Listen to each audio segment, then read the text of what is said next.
좋습니다. 오늘은 바울의 축복이라는 제목으로 같이 우리가 말씀을 나눠보려고 하는데요. 이 말씀은 우리가 굉장히 익숙한 말씀이에요. 예배 끝날 때마다 목사님들이 하시는 게 뭐죠? 뭐예요? 축도를 하시죠. 네. 그때 하시는 이 축복의 메시지가 오늘 이 본문 속에 담겨 있습니다. 그러면 이 축도를 하는 게 어떤 의미인지를 오늘 말씀을 통해서 잘 알 수 있겠죠. 오늘 우리가 매주 예배 드릴 때마다 축도를 듣기 때문에 오늘 말씀을 좀 잘 기억해 보셨으면 좋겠습니다. 여러분 혹시 누군가 여러분을 욕하는 사람을 만나본 적 있어요? 여러분을 욕한 사람. 아니면 여러분 앞에서는 막 친한 척, 막 되게 좋은 척 하다가 뒤에 가서 다른 친구들에게 내 욕을 막 하고 뒷담화를 하고 그런 것들 여러분 한번 경험해 보셨던 적 있으십니까? 없어요? 다들 인간관계를 잘하고 계시나 본데? 아니면 다들 속고 있는 거일 수도 있어요. 여러분들의 비밀을 누군가에게 말했는데 그 친구가 꼭 지켜줄게. 나 아무한테도 말 안 할게. 그래놓고 다른 친구에게 그 비밀을 말한다거나 과장해서 그것을 부풀려서 이야기한다거나 그런 경우들이 누구나 한 번쯤은 있었을 것 같아요. 그럴 때 여러분 기분이 어때요? 네, 기분 별로 안 좋죠, 그죠? 얼마 전에 저희 아들에게 비밀이 생겼어요. 강수사님 아들이요, 초등학교 4학년인데요. 비밀이 이제 하나 둘 이렇게 생기기 시작해요. 얘가 뭐 하는지 모르겠는데 방에 들어가면 문을 닫고 들어가고 뭐 핸드폰을 막 만지작거리고 막 안 보여주려고 그러고 막 제가 보려고 그러면 왜 내 건데 보려고 그러면 좀 그래요. 왜 초등학교 4학년 때부터 좀 그러는지는 모르겠지만 하여간 비밀이 생겼어요. 어떤 비밀인지는 말씀을 제가 드리겠습니다. 한날 이게 저희 아들하고 이야기 안 된 건데 죄송해요. 네. 집에서 혹시 저희 아내가 지금 줌으로 같이 참여하고 있는데 저희 아들이 보고 있다면 빨리 방으로 주시고 미안합니다. 네. 저희 아들이 비밀이 생겼는데요. 어느 날 저희 아내한테 연락이 왔어요. 제가 교회에서 이렇게 일을 하고 있는데 그러면서 지훈이한테 비밀이 생겼다는 거예요. 그러면서 너무 놀랄 만한 비밀이래요. 그 뭘까? 엄청 궁금해하다가 이제 물어봤더니 뭐가 생겼을까? 여자친구가 생긴 거예요. 와, 여러분 초등학교 3년. 이야, 네, 지금 모쏠들 지금 고개 숙여 지금 초등학교 4학년들 이미 벌써 지금 지금 연애를 시작하고 있는 이 시국에 지금 여러분 하여간 그런 비밀이 생긴 거예요. 그래서 저도 너무 흥분이 되는 거예요. 이런 경우가 그냥 뭐 유치원 때 나 누구 좋아해 막 그런 건 할 수 있지만 뭐 여자친구가 생겼다는 거는 굉장히 좀 색다른 느낌이더라고요. 그래서 뭐가 대단할까 뭐 그러다가 이제 집으로 갔어요. 그래서 저희 아들을 불렀어요. 야, 너 무슨 비밀이 생겼다면서? 그랬더니 저희 아들이 엄청 부끄러워하면서 저한테 이야기를 하는 거예요. 누구를 좋아하는 친구가 사실 있었어요. 좋아한다는 친구를 이제 뭐 몇 주 전부터 저한테 이야기를 했었는데 그 친구를 이번에 코로나 때문에 일주일에 한 번밖에 학교를 못 갔어요. 애들이 초등학생들은. 그런데 거기 가서 이제 둘이 이제 좋아하는 것을 확인을 한 것 같아. 그러면서 저한테 하는 말이 뭐였냐면 그쪽에 그 여자의 부모님은 허락을 했는데 엄마 아빠는 허락이 줄 거예요? 이렇게 물어보는 거예요. 이야, 제가 그래서 야, 그 부모님 걔랑 교회 다녀? 야, 그 집 어디야? 뭐 하는 분들이야? 막 이렇게 묻고 싶었지만 우리 아들의 또 너무너무 기뻐하고 너무 긴장하더라. 그래서 그 친구 얼마든지 환영이지. 야, 너 정말 좋은 감정이다. 사람을 좋아하는 거는 얼마든지 환영한다. 엄마 아빠는 허락해! 라고 이야기를 해줬어요. 저희 아이가요, 그날 하루 종일 너무너무 기분이 좋았다는 거예요. 얼굴이 막 상기돼서 너무너무 기분이 이제 좋아서 보니까 그 기쁜 소식을 온 세상에 전하고 싶었던 것 같아요. 그렇지만 아들이 처음 겪는 일이라서 또 부끄럽기도 하고 혹시나 친구들한테 또 놀림 당할까봐 얘가 걱정이 많았던 거예요. 그렇지만 그 좋은 것을 감출 수 있는 나이가 아니잖아요, 그죠? 그래서 결국 저희 아들이 한 친구한테 이 비밀을, 자기 비밀을 이야기를 한 거예요. 여러분 어떻게 됐을까요? 야, 내가 누구를 좋아하고 얘랑 사귀기로 했어. 아무한테도 말하지 마. 어떻게 됐을까요? 동네 소문이 그냥 이렇게 쫙 났어요, 여러분. 동네 소문 다 퍼지게 됐어요. 저희 아들이요 너무 실망하고 그 친구에 대한 배신감을 막 느끼게 됐는데요. 뭐 초등학교 4학년 저희 아들에 대한 뭐 이런 썰이었지만 여러분들도 비슷한 상황들을 아마 겪어봤을 거예요. 네, 뭐 친구들에게 비밀을 이야기했는데 그 친구가 다른 친구에게 그 비밀을 이야기해버리는 사건들, 뭐 그런 것들 굉장히 많이 일어나죠. 배신감을 느껴지고 또 신뢰가 무너지는 그런 상황, 그런 친구와는 얼굴도 보기 싫고 말도 섞기 싫은 그런 상황이 생기는 거죠.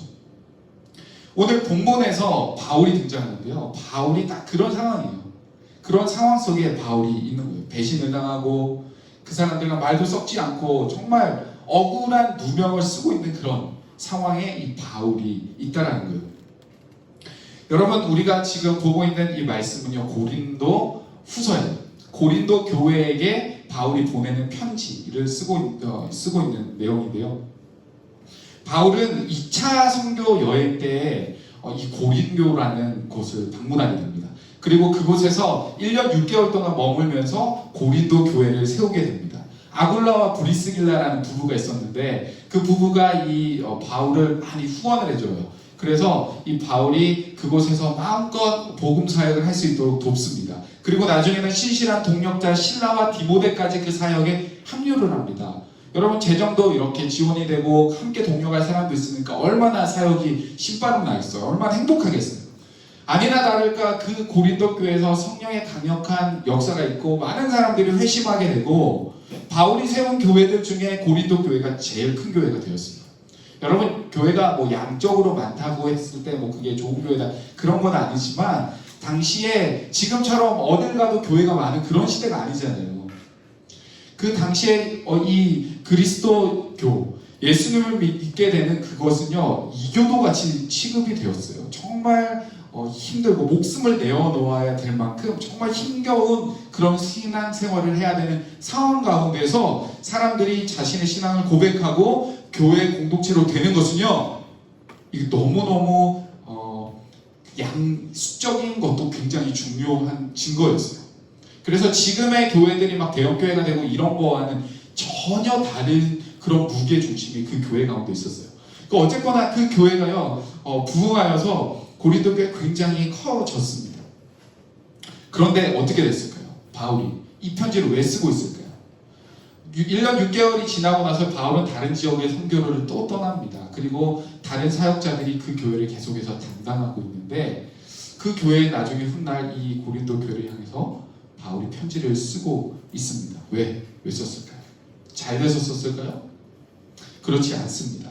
바울이 떠난 후에 바울파, 아볼로파, 게발파 뭐 이렇게 당파를 가르기 시작합니다. 어떤 지도자들을 따르겠다 하는 그런 당파들이 생기게 됩니다. 그래서 그 고린도 교회가 나눠지게 되고 당시에 또한 그 고린도 지역이요 또 항구 도시이기도 하고 굉장히 성적으로 문란한 도시였습니다.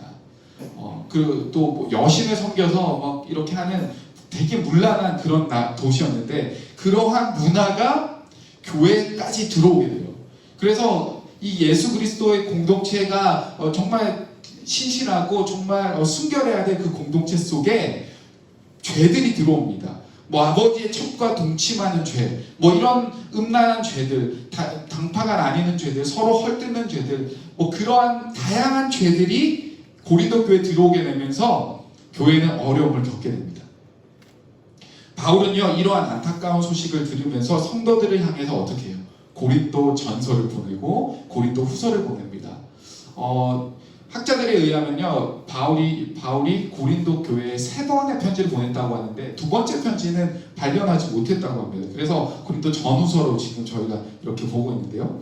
그 고린도 교회에게 편지를 보내면서 그들을 권면하기도, 그들에게 사랑 고백을 하기도, 그리고 그들을 막 혼내기도 합니다. 너무너무 안타까워서. 그들이 다시 진리에 바로 설 수 있도록, 그들이 분쟁하지 않도록 다양한 방법으로 부단히 노력을 하는 거죠. 왜?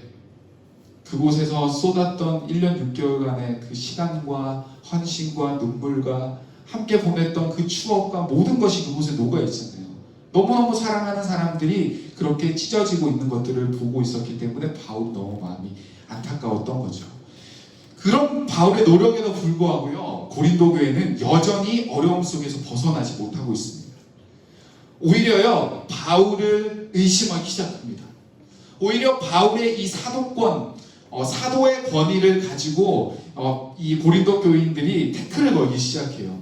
예루살렘을 돕고자 요청한 이 헌금에 대해서 오해를 하면서 바울에게 사기꾼 소리를 합니다. 여러분이 바울이었다면 어떤 마음이 들었을까요? 여러분이 바울이었다면, 여러분이 지금 바울의 상황이라면 어떤 마음이 들까요? 몸바쳐 세운 교회, 마음을 쏟고 함께 먹고 마시고 함께 기쁨과 슬픔을 나누며 그 시간을 다 같이 통과하면서 헌신과 사랑으로 세운 그 공동체가 바울이 떠났더니 무너지고, 도리어 그들로 하여금 지금은 바울을 향하여 강력한 손가락질로, 공격으로 다가온다면 여러분 어떤 마음이 들까요? 고작 여자친구가 있는지 없는지 그런 비밀을 발설하는 그 정도 배신과는 차원이 다르지 않겠습니까?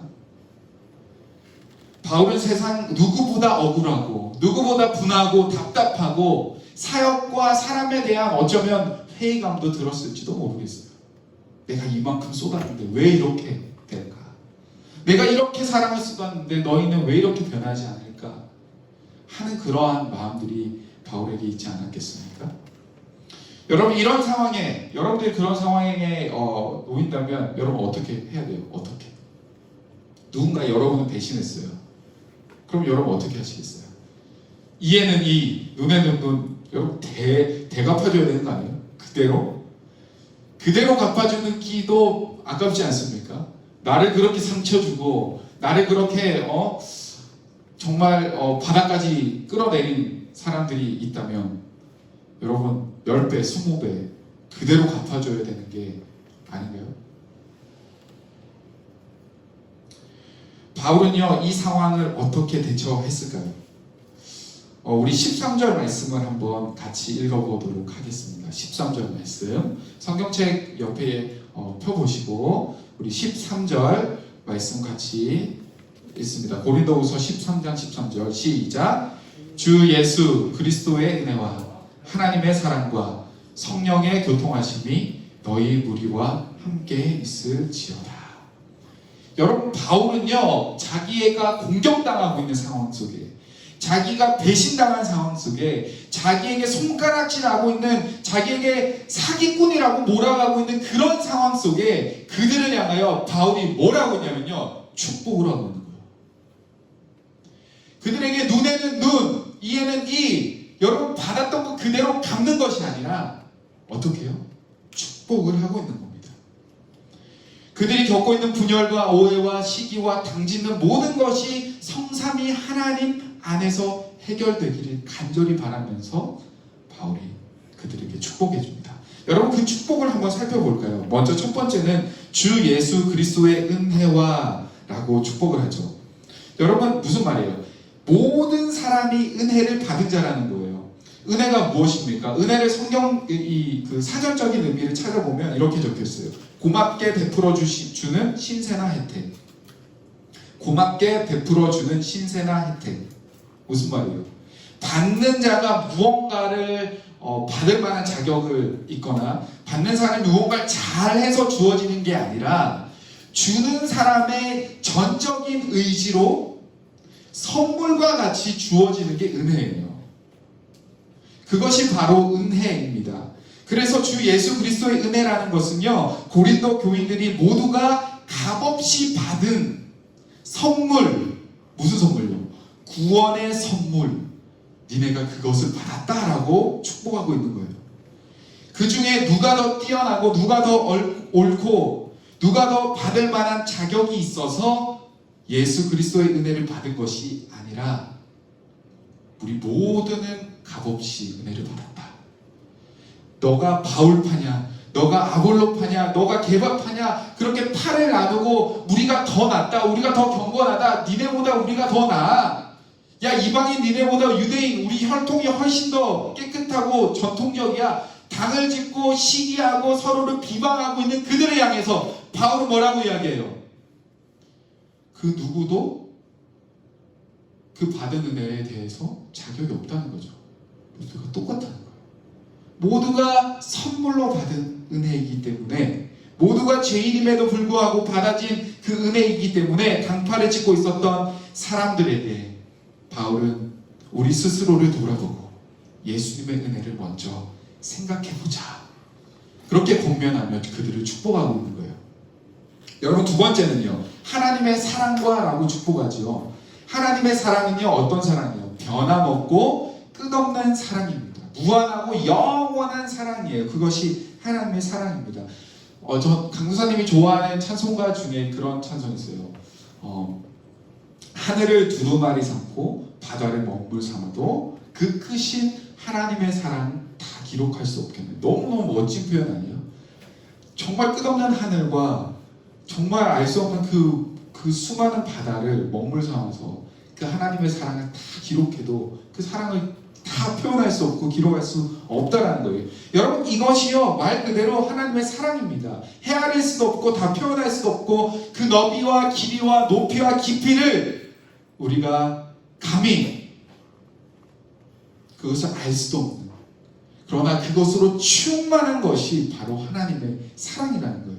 바울은요, 이 하나님의 사랑으로 그들을 축복하고 있습니다. 자신에게 손가락질하고 사기꾼 취급하고 있는 그들에게 하나님의 사랑, 끝없는 사랑으로 그들을 축복하며 뭐라고 하는 거예요? 여전히 너가 나를 미워해도 나는 너를 사랑해.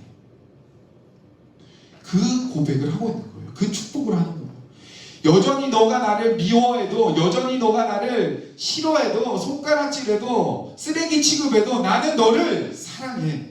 왜? 하나님의 사랑이 나에게 주어졌기 때문에. 여러분, 옆에 있는 우리 현장에 있는 분들 계신데, 옆에 있는 분들에게 진짜 그러한 마음으로 한번 고백해 볼까요? 사랑합니다. 한번 고백해 보세요. 사랑합니다. 네, 한 번 더 해보세요. 너가 나를 싫어해도 난 널 사랑해. 한번 이야기해보세요. 너가 날 저지해도 난 널 사랑해. 여러분, 그러한 마음이 우리 가운데 있어야 됩니다. 여러분, 줌으로 예배드리는 친구들은 옆에 뭐 아무도 없겠지만 여러분 한번 생각해보세요. 여러분을 싫어하고 미워하는 친구들 분명 있을 거예요. 부모님과의 관계가 어려운 친구도 있을 거예요. 다양한 인간관계 가운데 모두가 만족할 만한 관계를 우리가 가질 수는 없습니다. 그러나 여러분, 그리스도의 사랑을 아는 사람은 그들을 끝까지 사랑할 수 있어요. 그 사랑이 우리에게 나오는 것이 아니라 하나님으로부터 나옵니다. 사랑을 경험한 사람이 다른 사람을 사랑할 수 있어요. 용서를 경험한 사람이 다른 사람을 용서할 수 있습니다. 바울은 자신이 경험한 이 하나님의 사랑이 어떠한 것인지를 정확히 알고 있었기 때문에 수고와 불의를 감수하면서도 그들을 향하여 하나님의 사랑과 라는 축복을 할 수 있는 겁니다. 마지막으로 성령의 교통하심으로 축복합니다. 예수를 믿은 후에요, 우리는 본질상 진노의 자녀예요. 죄의 지배를 받는 원죄를 가진 사람들이기 때문에요, 여러분들 모두가, 저를 포함한 우리 모두가 죄를 짓기를 좋아합니다. 여러분, 가만히 두면 누구나 나는 예수를 믿기 때문에 죄는 싫어 하고 깔끔하게 손절하는 사람 아무도 없어요. 가만히 있으면 악인들의 꾀를 따르고 죄인들의 길에 서지 않고 오만한 자리에 함께 앉아있는 것을 즐거워하는 것이 우리의 본성이라는 거예요. 이처럼 우리 인간에게는요, 죄를 이겨낼 능력이 스스로 만들어낼 수도 없고 우리가 스스로 가지고 소유하고 있지 않습니다. 그래서 뭐가 필요해요? 성령님이 필요합니다. 성령의 교통하심이 우리 가운데 있어야 하는 거죠. 성령과 우리가 계속해서 교통하고 성령과 우리가 계속해서 소통하는 것이 바로 우리에게 필요합니다. 우리는 영적인 안테나를 세우고 육체의 정욕과 성령 가운데서 계속해서 믿음의 싸움을 싸워가야 합니다. 그러나 성령과 우리가 교통이, 성령과 우리의 소통이 단절되어지면 어떻게 돼요? 우리가 죄에서 이겨낼 힘과 능력을 공급받지 못하고 금세 다시 죄의 자리로 나아가게 됩니다. 남들을 비방하고, 여러분 한쪽 뺨을 맞으면 성경이 뭐라고 해요? 다른 쪽 뺨도 대라고 그러잖아요. 그러나 성령과 우리가 교통하지 않으면 한쪽 뺨을 남이 때리면 우리가 어떻게 해야 돼요? 그 인간을 잡아다가 헤드락을 걸고 초크를 걸고 거의 반을 죽여놔야 돼요. 그게 우리의 본성이라는 거예요. 그러나 성령이 우리와 교통하기 시작하면 죄짓기를 멀리하고, 성령이 우리와 교통하기 시작하면 우리가 사망에서 생명으로 건져짐을 받기 시작하면 그때 비로소 우리는요 죄를 멀리하게 되고 기꺼이 내가 손해보기를 감수하고 그것을 오히려 기뻐하고 내가 헌신하고 나의 재물을 나눠주는 것들을 전혀 아깝게 여기지 않고 힘들고 어려운 사람에게 내 시간을 내어주는 것들 전혀 아깝게 여기지 않고 그런 모습들이 나오는 거예요. 성령의 교통함이 우리 가운데 있을 때 그때 우리는 성령의 열매를 맺게 됩니다. 바울은 이렇게 주 예수 그리스도에 인해 아버지 하나님의 사랑하심 그리고 성령의 교통하심으로 고린도 교회를 축복하고 있습니다. 사랑하는 여러분, 여러분은 어떠세요? 여러분은 공격하고 오해하고 미워하는 이들에게 혹시 저주를 퍼붓고 있습니까? 아니면 바울과 같이 그들을 축복하고 있습니까? 우리의 삶 가운데 우리는 이것을 진지하게 돌아보면서 적용할 필요가 있습니다. 마지막으로 한 가지만 더 살펴봤으면 좋겠는데요. 마지막으로 분열되어 있고 깨어진 공동체를 향하여 바울은요 어떻게 고면하냐면 거룩하게 입맞춤으로 서로 무난하라 라고 고면하고 있습니다. 여러분 혹시 뽀뽀 혹은 뭐 키스 이런 거 해본 사람 있어요? 교회에서 이런 말 하면 식부금인가요? 네. 현장에 나온 친구들은 혹시 내가 뽀뽀해봤다. 제 시선을 다들 피하시네요. 안 해봐서 피한 건지, 많이 해봐서 피한 건지, 여러 번 할 수 있어요, 그죠? 얼마든지 그럴 수 있는데, 우리 이것을 한번 생각해 볼게요. 거룩하게 입맞춤을 하라는 게 무슨 의미일까요? 거룩하게 입맞춤을 하라. 입맞춤을 하기 위해서 여러분 맨 처음 어떻게 해야 돼요? 입맞춤을 하려면 요즘에 코로나 시대이기 때문에 랜선 뽀뽀 이런 거 있나요? 아니잖아요. 입맞춤을 하려면 상대방에게 다가가야 돼요. 그죠? 가까이 가야 됩니다. 입맞춤을 하려면 진짜 가까이 가야 돼요. 정말 가까이 가야지 입맞춤을 할 수 있어요. 그런데 입술과 입술 혹은 입술과 볼이나 이런 것들이 서로 닿기 전에 우리의 이 감각, 이 촉각이 먼저 발생하기 전에 입맞춤을 하는 과정 속에 생각해보면 먼저 발생하는 감각이 있어요. 그게 뭘까요? 가까이 다가갔을 때 뭘까요? 기서가 뭘까? 옛날에 뽀뽀할 때 한번 생각해봐. 뽀뽀하려고 가까이 갔는데 뭐가 딱 느껴져요. 처음에 냄새가 나잖아요. 냄새가 가까이 다가가면 그죠? 냄새가 납니다. 후각이 먼저 발달을 합니다. 가까이 다가가면 그 사람의 냄새를 맡습니다.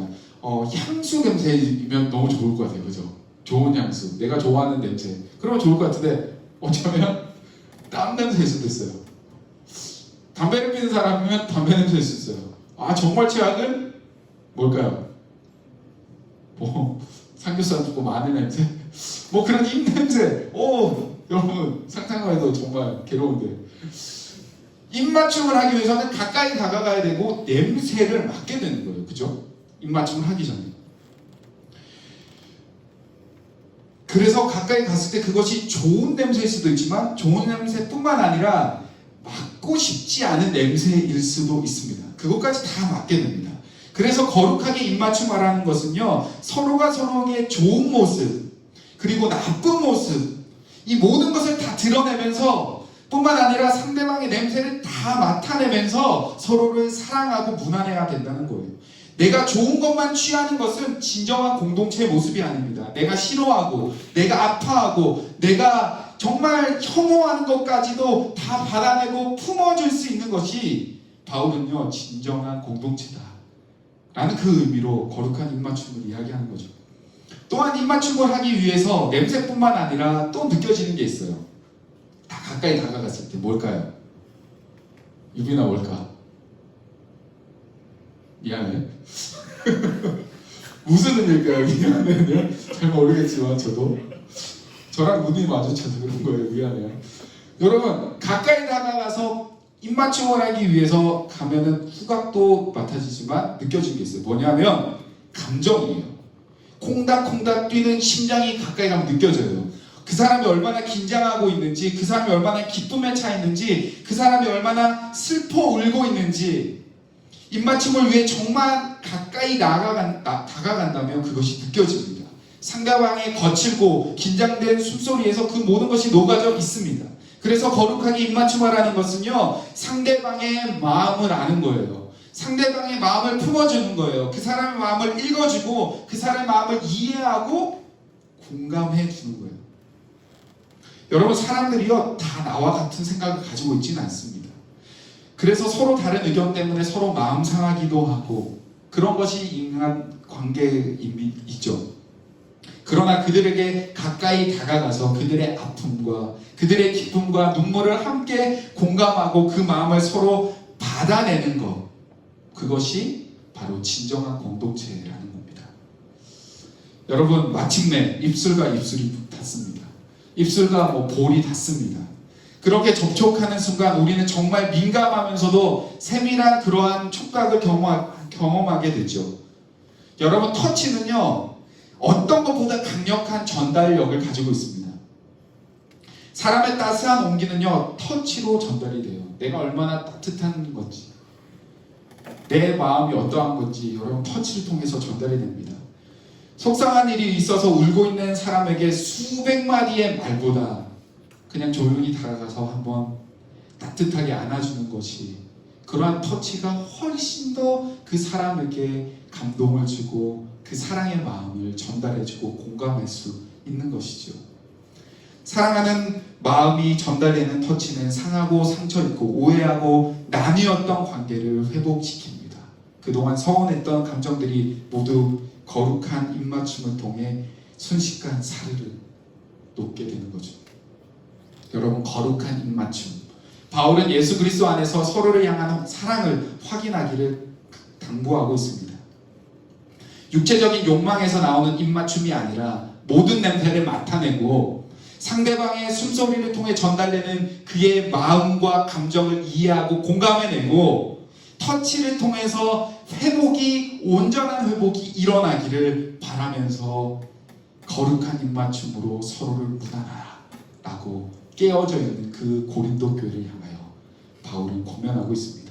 사랑하는 여러분, 우리 공동체 가운데서도 이런 일들이 일어나야 합니다. 여러분의 가정에서도 이런 일들이 일어나야 합니다. 여러분이 관계하고 있는 모든 관계 가운데 이러한 일들이 일어나야 합니다.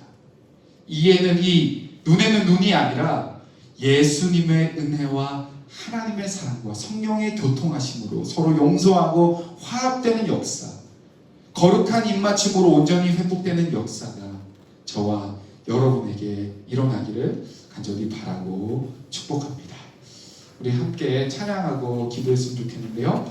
오늘은 들었던 말씀을 잘 기억하면서 우리 서로를 위해서 축복하며 찬양했으면 좋겠습니다.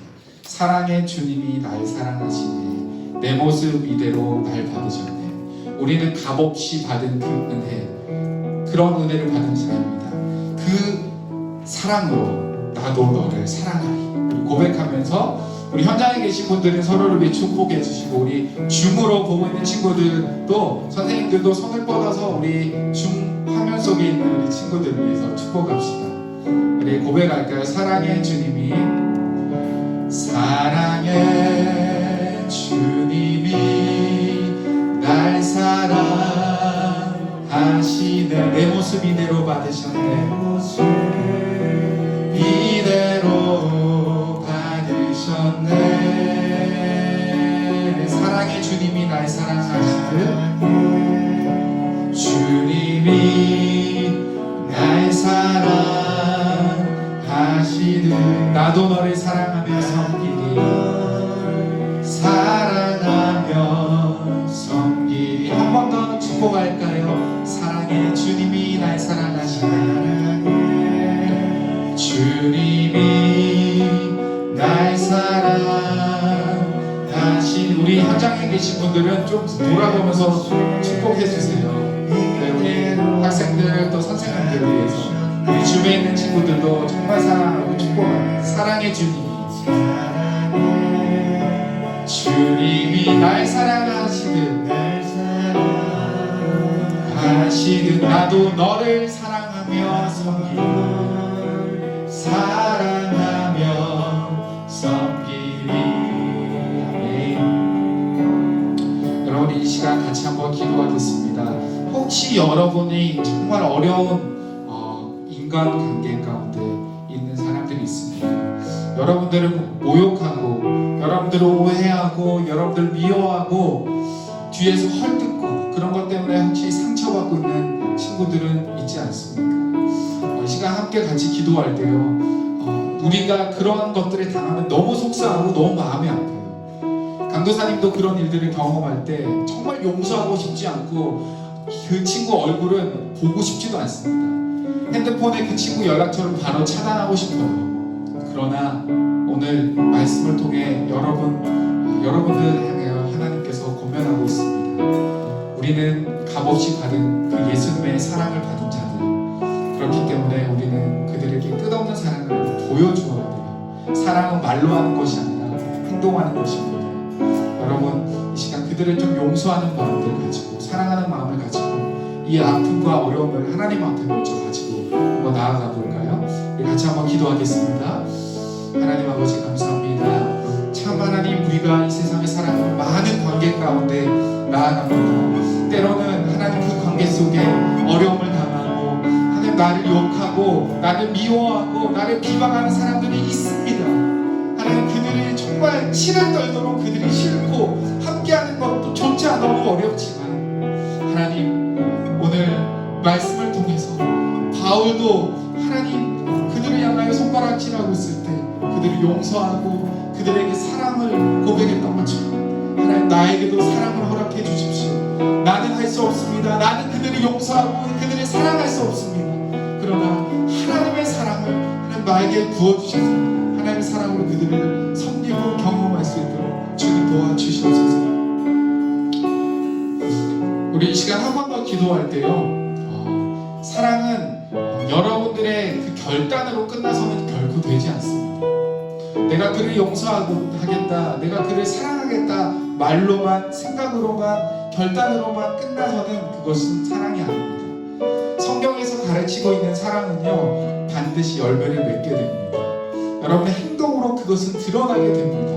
여러분 우리가 정말 기도하고 그런 마음이 하나님 가운데 하나님께서 우리에게 부어주신다면 여러분 그것을 실천할 수 있도록 한 주간 내가 사랑을 전해야 될 사람이 누구인지를 이 시간 한번 생각해 보면서 그들에게 한 주에 어떠한 방법으로든 여러분들의 사랑을 좀 전달해 보셨으면 좋겠습니다. 그것을 위해서 하나님 나에게 용기를 주십시오. 그런 사람들이 일어날 수 있도록 도와달라고 한 번 더 기도하며 나아가겠습니다. 하나님 아버지 감사합니다. 사랑은 하나님 우리가 실천해야 됨을 하나님 성경 가운데서 알려주시고 있습니다. 하나님 우리가 정말 마음에서 그치는 것이 아니라 정말 나의 행동으로 드러나게 하시고 그 작은 실천과 행동을 통해서 나의 사랑을 전달을 통해서 하나님 생명이 살아나는 하나님 그러한 놀라운 은혜가 일어나기를 원합니다. 하나님 우리에게 지혜를 주십시오. 우리에게 용기를 주십시오. 그들에게 다가갈 수 있도록 하나님 우리에게 은혜를 베풀어 주시옵소서.